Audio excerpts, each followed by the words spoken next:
Anyway, much love.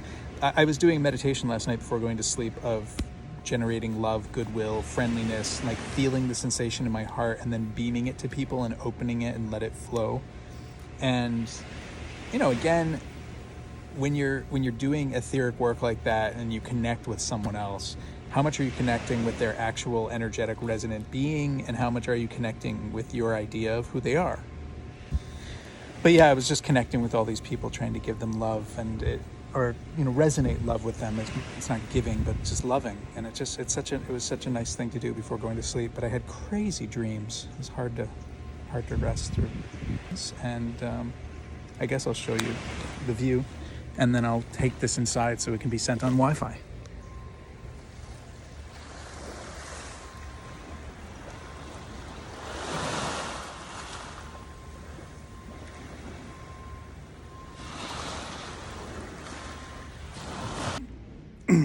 Yeah, perhaps videos sent like this through the shared photo stream, they become an archive of letters. One of their courses was letters from the 1850s to 1910 or something, like the history of English letters.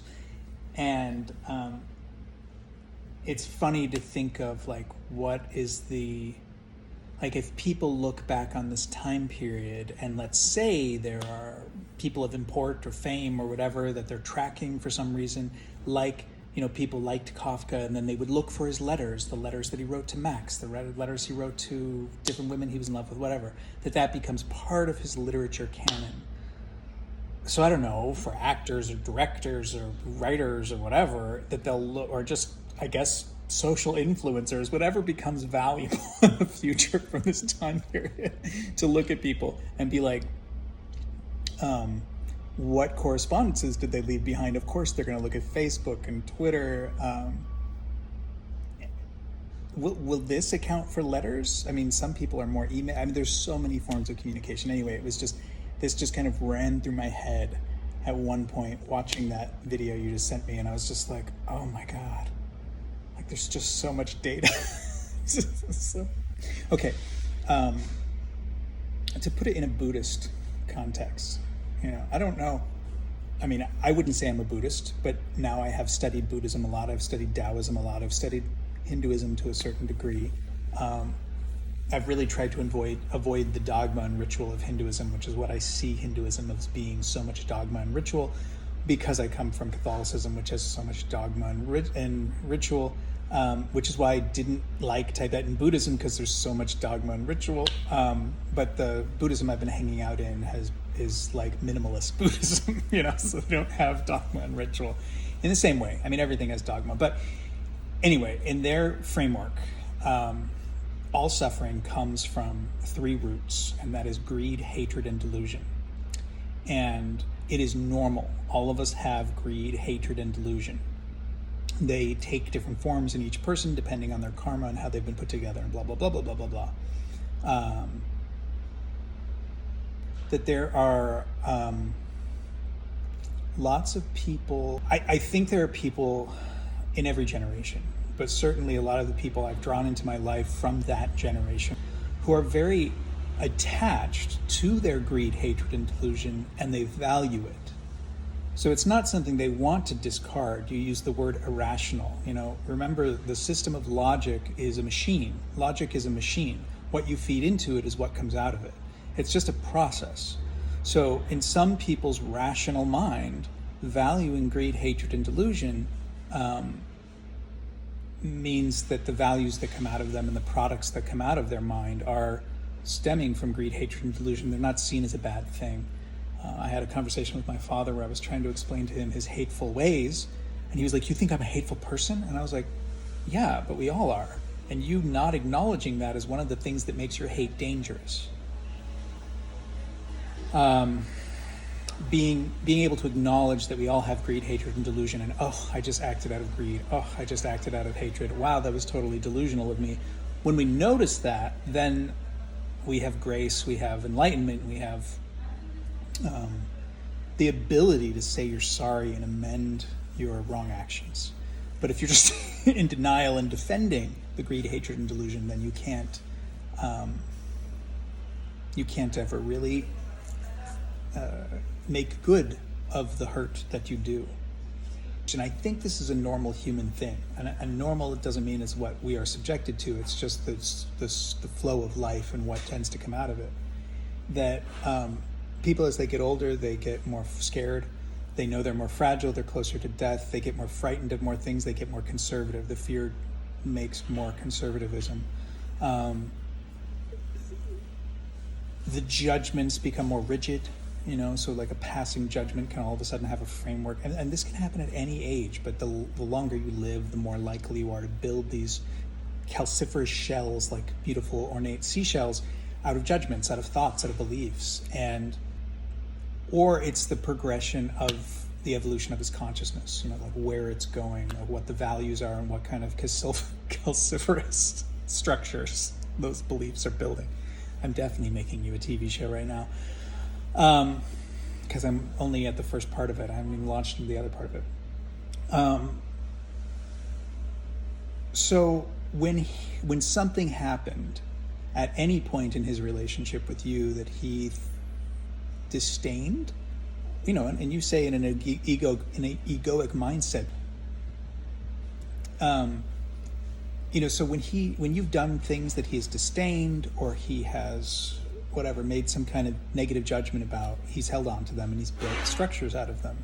And his fear and conservatism of aging has just deemed a whole bunch of people not worthy of his time and attention anymore.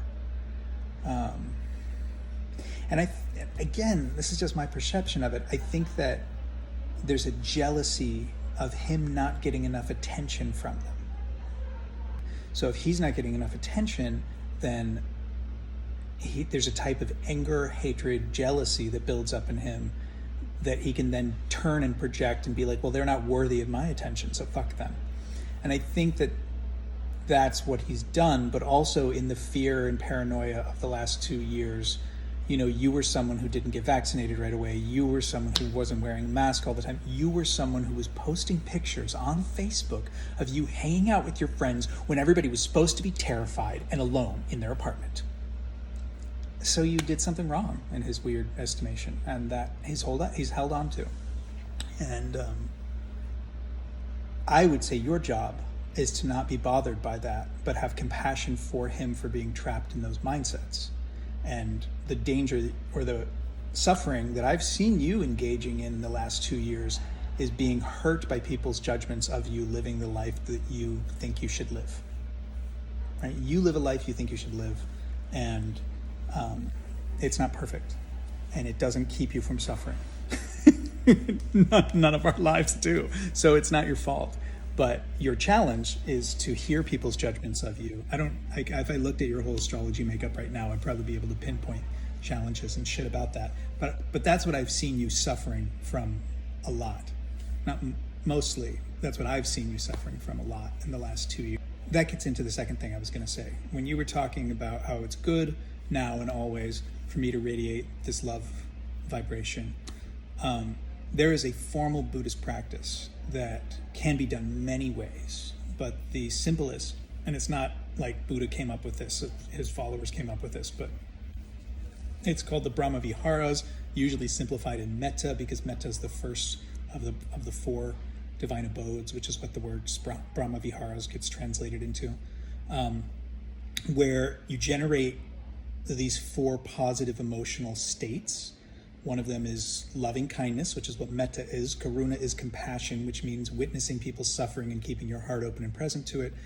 Sympathetic joy, which is mudita, is this idea of other people are happy, so you're resonating with their happiness as opposed to being jealous or greedy or whatever, bitter that they're happy and you're not. You feel their happiness for whatever, for like, oh, they won the medal, or they, even things you don't agree with, they won the war, they won the football game. I'm so happy for them.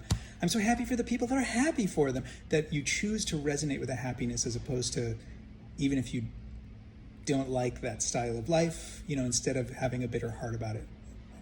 That's why it's a practice, because it's difficult. But it's happy. It feels really manically happy to me when I really delve into it. Oh, there's a guy who mowed his lawn and he's proud about how clean his car looks. Things that I really have disdain for, but I can key into the happiness of the people who are experiencing them. and let go of the disdain because it's useless, right? And then the fourth one is upekkha, I think it's called, and it's usually translated as equanimity, which is the ability to keep your heart balanced. So if you do go into a mania or a depression, you just go back to like, I can't control the world. Everyone's got their own karma they're dealing with. I'm dealing with my own karma. There's only so many choices I can actually make because the moments that I'm conscious, the moments that I'm unconscious, the just everything that's happened in the great work of time that's led to this moment. Like there's only, so much perception, space, clarity, and even self. We don't even have much of a self because we're in this huge complex of being and beings that make up a being in this endless eternity thing. So you got to have a balance in there. Don't get bent out of shape because you can't be perfect, or that sometimes you're upset, or sometimes you're confused, or sometimes you get lost and dumb, and you just stay balanced. But the way you practice these is you generate each of these four emotions and you give them to yourself, like loving happiness, loving kindness, I love you, and just you give it to yourself. Then you give it to someone who's easy. Jorge, I love you. Jorge, I love you. Loving kindness, I want you to be well. You look beautiful today, my dear. Your eyebrows are gorgeous, and I love that shirt you're wearing. It looks so nice, and what a beautiful scarf. Whatever. And then you give it to someone who's neutral, which is some guy you passed on the street, somebody you saw at the bodega, somebody you don't really know. You don't have any positive or negative thoughts about them. You're just like, oh, it's a person. You practice, like, I want them to do well. You generate that feeling and you send it to them. And then the next one is difficult people. So one of the things I noticed when I was doing this last night was that I was like, difficult people don't matter to me right now. So I like to say anymore, but anymore, who knows about the future. But at that moment, I didn't have any difficult people. It was easy equally to just love anyone. That's a great place to be. But there are sometimes like it's difficult to love someone. Like it's been my father or Trump or whatever, and you just open your heart and you give them kindness or compassion or resonate with their joys. Difficult, and you practice that. And then the next one is all beings. So you can take steps. You can go, okay, my whole neighborhood or my whole building or my whole city, my whole state, my whole country, the earth, all beings in the entire universe throughout time and all dimensions, right? And you resonate those positive emotions with them, with us all. That's the formal version of the practice, and it's really good to do those, and it can obviously take hours to generate those emotions and play with how they feel when you give them to a different person, and like feel the resonance, feel the reflection, the radiation return. I'm making you a TV show, see? This is longer than an Adult Swim show right now. But of course, the more you practice it, the more you can just do it at every moment that you think to do it, which is where I try to be. Like anytime I think to be like, oh, I just can give myself love, and I can give you love, and I can give you love, and I can give us love, and I can give everybody love here.